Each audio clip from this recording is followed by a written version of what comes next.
What's up, family? Welcome back to another fun video. Well, we hope. And today we did part one of movie reviews for the year earlier this year. I said year way too much. Anyway, yeah. So now it's time for part two because we watched some more movies. Yay! We actually got time for that. So sit back, relax, grab your your popcorn, and enjoy.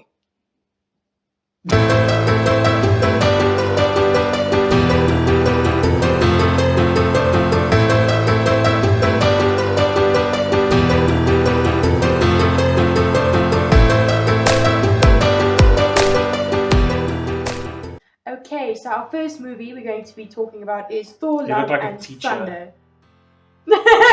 Is Thor: Love and Thunder. I was really looking forward to that movie because I am a Thor fan, and It sucks. it's my least favorite of all the Thors, honestly. Thor was quite funny in this one. You know, it was more humor throughout, I think, but that's not necessarily what you want from a Thor movie. So It sucked. I liked the visuals. It was very colorful, and obviously I like Chris Hemsworth. But yeah, I expected a bit more. It sucked. It sucked. But actually, I did enjoy it more than I thought I would because I heard bad reviews. So, but it still wasn't my favorite. Can we just all agree that Thor Ragnarok was the best Thor movie? It was the best. But yeah, I'll give it a 6.5. I'll give it a 6, and that's being generous, but I'll give it a 6. So, I know the movie's quite old by now, but we also watched The Grey Man on Netflix, starring Ryan Gosling and Chris Evans. And I actually enjoyed that very much. It was kind of a new take on the whole spy thing, and it was dope. I really like that movie. It's the Russo brothers, and I like their work, and yeah, it was just fun. I really enjoyed the movie for what it was, and the fact that they brought something new to an existing idea, which was very original. So for that one, I have to give it a 7.5. I really enjoyed that movie. I also enjoyed it. What he said, good actors, some funny elements, and obviously Every movie needs a little obviously very action-packed. I also give it a 7.5. Okay, so the next movie, Elvis. You guys, this movie was really good. Like, from beginning to end, the music was awesome. Austin Butler. What? He was Elvis, really, What? in that movie. Like, obviously he's not that well known, so I think a lot of people were a bit skeptical. But they couldn't have picked anyone better. I love that movie. I would watch it again. It's awesome. It was very entertaining, very good story, and actors, obviously Tom Hanks. And that man's voice. What? It's awesome. He sounds exactly like Elvis. So, like A+ for him for the commitment he did to the role. Definitely. I give this movie an 8.5. Yeah, I give it a 7.5. I forgot what I gave it earlier. Yes, but it's a very good movie, and you guys should definitely check it out. So the next movie is the final chapter of David Gordon Green's Halloween trilogy that he brought out. It's called Halloween Ends. Thank goodness it's the final chapter. And what a piece of shit movie that was. Like, oh my word, what the fuck? There's no better way to put this. It's like everybody was like, you know what? We need to conclude this movie. Has anybody got any ideas? And they literally just took everyone's ideas around the table and no. Yeah. It didn't work out. I think I said earlier I'll give it a 6, but I can't go higher than a 5. Really, it's not a good movie. Yeah. And it's not a satisfying ending to the Laurie Strode Michael Myers feud that we were expecting at all. It's a shitty movie. Yeah. I can't go higher than a 5. I'm sorry. I think I'll give it a 6, but only because in the end it finally comes to a conclusion. It does conclude. Not the best conclusion, but it does happen. So, you know, that at least happens. And I do love Jamie Lee Curtis. I think she's awesome. She's cool, but the movie sucks. There's definitely better Halloween movies than this last one, but I'll give it a 6. Okay, so the next movie is an animation, Minions 2. The Rise of Gru. So I've always been a Minions fan. I know you as well. I think. I'm a Despicable Me fan. Oh, actually yes, originally, and that's kind of like a spin-off of it. I think Despicable Me is better than the Minions Way ones. better. But this one I did enjoy very much, like seeing Gru when he was like a kid. And Steve Carell. I was just gonna say, come on. how can you not love anything that man does?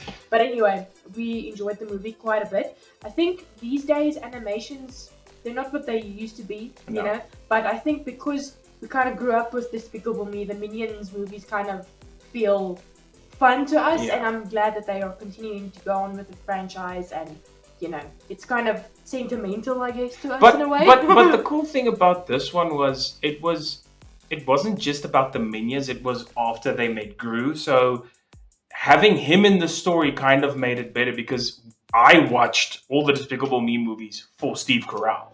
So I really enjoyed it. I thought it was funny, so and cute in a sense, but you know, it was fun. I just enjoyed the vibe. So I'll give it a 7. I'll give it a 7.5. So the next movie I want to talk about is Bullet Train. And I was not sure what to expect at all going into this movie. I mean, I saw Brad Pitt on the poster and I was like, Brad Pitt. And that's why I watched the movie, because that's literally all I could. I didn't see any trailers, any previews, anything. I just saw Brad Pitt on the poster and I was like, screw it, let's watch it. Let's watch it. What a movie this was. I mean, it's the biggest load of shit you will ever see in your life. I mean, the whole idea behind it, but what a movie. It was so much. It kind of had that John Wick level style action, but it has Deadpool level comedy in it, which just makes it an awesome combo. I really enjoyed this movie. I would watch it again in a heartbeat, and it was a fun ride from beginning to end. I'll give this movie an easy 8 out of 10. Easy. Yeah, I also give it an 8. I really enjoyed it. It was very fun to watch. It's quite a long movie, but it doesn't even feel like it. No, not at all. Not at all. And how it all takes place on a train is very cool. How they kept you from getting bored. You know? So well done to those directors and crew and everyone. 8 out of 10 from me. Okay, you guys, so the next movie is Me Time with Kevin Hart and Mark Wahlberg, and wow, this is on Netflix and it's super funny. I mean, it's Kevin Hart and with Mark Wahlberg, who also he usually plays a serious character and sometimes he does like something lighthearted and funny. In this one, he's a bit of both. But the two of these, it's like Kevin Hart and The Rock. They're just a good duo. You know, you enjoy them. So it's exactly the same this time. It's a very fun movie. There's so much that happens and it's like, what the heck? The movie it wasn't received well by the general public, but I think it was fun for what it was. I really enjoyed it. I would watch it again. I mean, Kevin Hart is always funny, and watch it if you're a fan of him. You'll love it. Yeah. But yeah, very funny, very random, entertaining. Yes, very random. I give it a solid 7. I give it a 6.5. I've seen better comedies, but it's good. Alright, let's talk about a movie that really surprised me. And I mean, like, when I say surprised, I mean, like, really surprised me. It's called Day Shift, and it's released on Netflix, starring Jamie Foxx and Dave Franco. And it's about this dude that pretends he's like a guy that works for like a pool company, and he has his own pool company, but actually he's a vampire hunter. And how he's like, you know, tracking these vampires through Los Angeles. And I thought it was gonna be like a Twilight kind of vibe, like a real piece of shit movie. And then we watched it and it was amazing. It was funny, it was inventive, it was action-packed, it was everything you would want from this type of movie and more. And looking at my rating now, I think I went in a little too low. I'm going to give this movie a solid 8 out of 10. For a vampire movie, it deserves a high score. It was really good. And Jamie Foxx and Dave Franco, you would never have thought would make such an amazing comedy duo. And Snoop Dogg was in this movie, and I fucking love Snoop. He was awesome in this movie. So yeah, this is something I'd watch anytime, any place. It's really good. I really enjoyed it. I will also give it an 8.5. Oh no, you said 8. I said would 8. give it an 8.5. I really enjoyed it. For the genre of which it is, I mean, it could either turn out really well or it could suck, and they did it really well. I enjoyed it. So go give it a watch. You guys, Top Gun Maverick. Whoa! I think that's the movie of the year for me. So far, yes. You guys, a lot of these movies that they remake or just continue with that are like from the 80s or the 90s, sometimes they fail really hard when they try Like to Halloween Ends. Exactly. And I was a bit scared, but the moment we heard all the reviews and everything, it was like, whoa, we need to watch this. So as soon as we could, we watched it. And wow. It was amazing. This movie is as close to perfect as you could hope for. I want to give this movie a 10 out of 10. I love the fact that Tom Cruise is back, and even Val Kilmer. She fucking loves Val Kilmer. He fucking killed it in this role, mate. Killed it. And I'm also, I think we both are big Miles Teller fans. But after this movie, way more than in the beginning. You guys, this movie had everything. It was funny. There was some romance in there. Obviously, it was intense. The jets and the fighter stuff and the whole aviation stuff. It was awesome. And Tom Cruise. And Tom Cruise. And the end had me kind of emotional for some reason. It was just awesome. It was like perfect. It was amazing. It's really it's like I said, it's as close to perfect as you could want from a movie. I'll give it a 9 out of 10, maybe a 9.5, maybe a 10. Fuck it, I'll give it a 10 out of 10 because what a movie! I really enjoyed it. It was really good. And it was not overhyped at all. Like the hype is real. Like this movie is really that good. All right, so this year on Prime Video, a movie was released called Samaritan with Sylvester Stallone, and I was very skeptic when I heard that the movie's about, kind of like a superhero that went into hiding. I was like, damn, we already have Marvel and DC, what the hell? And then after watching it, I was very surprised at how good this movie was. Again, it wasn't received too well by the general public, but fuck the general public because they have no idea what the hell they're talking about. This movie is about an old dude, Sylvester Stallone, who still kicks ass. Sylvester Stallone. Holy crap. He is fucking jacked in this movie. And it's just a freaking cool movie. It's about this superhero who had everyone believe that he died. And then, inadvertently through a little kid who makes a mistake, he has to come out of hiding and now show himself again after all these years. And it was just so well written. I really enjoyed the story. I really enjoyed Sylvester Stallone back on the big screen. And I mean, for a dude who is in Sylvester Stallone's age group, who still does all this stuff and acts so well, it's amazing. My respect for Sylvester Stallone will always stay up there because he is a brilliant actor. I'll give this movie a solid 7.5 out of 10. No, I think I'll give it a 7. It's really a good movie. It's a strong 7 though. And as you said, Sylvester is in his 70s and he's really kind of a living legend, I think, at this point. So yeah, go watch it. It's just a really cool, different take on the superhero thing. Very different take. But very good story, well written, and I enjoyed it. Okay, so up next is our second animation for this video, and the last. It is DC's League of Super Pets. Wow, yeah, that was cool. So, obviously, I saw the trailer, and I was like, this looks funny, but as we said earlier, these days animations are So, whenever we watch one, we go into it expecting, just we're neutral. So, at first, I was emotional about the movie because the dog that plays Clark Kent's dog looks like one of our dogs. So when he was acting, all I could see was our doggy in there, and it made me feel all emotional. And then she got emotional with Kevin Hart's character's background story. Oh my word! But you guys, it's such a cute story and very funny, but also very emotional at one point, especially I think for anyone that watches it. Any person who is a dog lover will get emotional. Yeah, I think so. At least a little tear will be right there.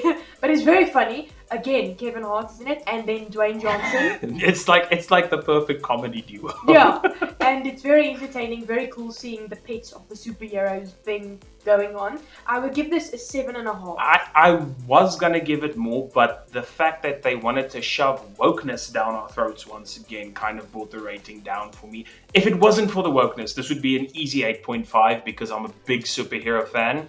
But because of that bullshit, I'll give it a 7. Yeah, because that was a little annoying. It takes a lot of, especially if you guys also hate wokeness as much as we do, there is 1 or 2 scenes in this movie that will really piss you off. And then, the rest is good. At least it doesn't last very long, but if you don't like it, it annoys you. Yeah. But besides that, 7. It was a really 7. fun I'll movie. give it a 7. Alright, so the next movie we're going to talk about is the next chapter in the Predator franchise called Prey. And I'm going to be honest, when I saw the trailer and when I heard what the movie was going to be about, I was a little bit stressed that it might not be as good as the others. And after watching it, I think people judged the movie way too harshly. Because, yes, there might be an element of wokeness in the movie, but it's not as bad as other things that have released. Captain Marvel! And, I think that for all in all, what this movie was, it was actually pretty damn good. It's not what we're used to, but it's a prequel for all the other Predator movies that have been released. This is a prequel to the one with Arnold Schwarzenegger. So it's really good. I enjoyed it. It's about this tribal woman who discovers the predators. Nobody believes her, and then she kind of has to just rely on herself to take out these things, or this thing.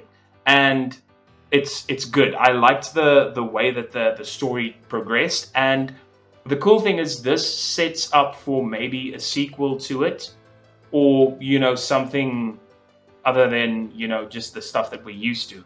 I liked the fresh take on it, but it was not as good as some of the other Predator movies, so I'll give this one a 6.5 out of 10, but a solid 6.5 out of 10. I think I'll give it a 6. It was good. I enjoyed it, but as you said, it's not the same as what you're used to, but not necessarily in a bad way. And I like how they kind of introduced, like, hundreds of years ago, or how many ever it was, how the Predator actually got here. And how he was we were always wondering, how did they get to Earth? Now we know. So that I liked, that part. But yeah, I do prefer the ones with Arnold, honestly. But yeah, solid 6 out of 10. Okay, and then our last movie for this video is called A Memory. Refresh my memory? Oh my word. It stars Liam Neeson, who... GOAT. How can you not love that guy? But anyway, it stars him, and even in his old... It's like Sylvester Stallone. He's older, but wow, he's still amazing, and he can still do the fight scenes like from Taken, does everything so well. He's an amazing actor. But yeah, the movie stars him. Who else? Guy Pearce. Oh yes, I just forgot his name. Guy Pearce is in there. Who's also, to me, an underrated actor. Kind of, ne? Yeah, I agree. But anyway, the guy, Liam Neeson's character, he is, what would you call him? A hitman. A hitman, ne? And then he kind of has a bit of memory relapses every now and then when he can't remember everything, and then at one point needs to remember something that's like crucial to the story, and he struggles a bit. But how they figure it out and piece the puzzle together, it's really cool, entertaining, very actiony, and yeah, it's Liam Neeson. It's good because he's in it. I will give this movie a 6 because I have seen better, especially from Liam Neeson. I mean, Taken, that's another 10 out of 10 movie right there. But also compared to other actions that we've watched this year. Yeah. But definitely worth a watch, I would say. But it's not... It's one of those movies, it kind of gets you thinking, and it's a fresh idea. It's not, there's a bunch of other movies about people with memory loss, but this one is kind of in a league of its own. The way that it progresses, and like she said, Neeson is just an awesome actor. So I'm a big fan of his. So I watch a lot of his movies. But yeah, I would give this one a 6.5. Can't go higher than a 6.5, unfortunately, because there is a lot of other action/suspense movies out there that are better than it. but it's not bad for a, you know, maybe you want to watch it once kind of thing. It's not a bad film. Yeah, definitely not. But anyway, you guys, that was our video for today. Let us know how many of these movies you've seen, or maybe now that we've given a review, maybe you wanted to watch it and now maybe you've changed your mind, or maybe you really want to watch it now. Let us know.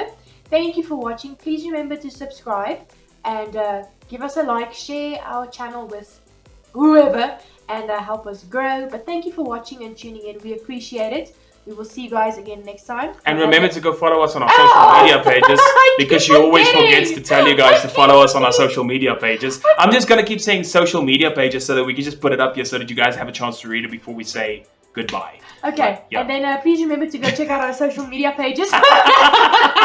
I'm sorry. But anyway, enjoy, and we will see you guys again next time for another awesome video. Bye!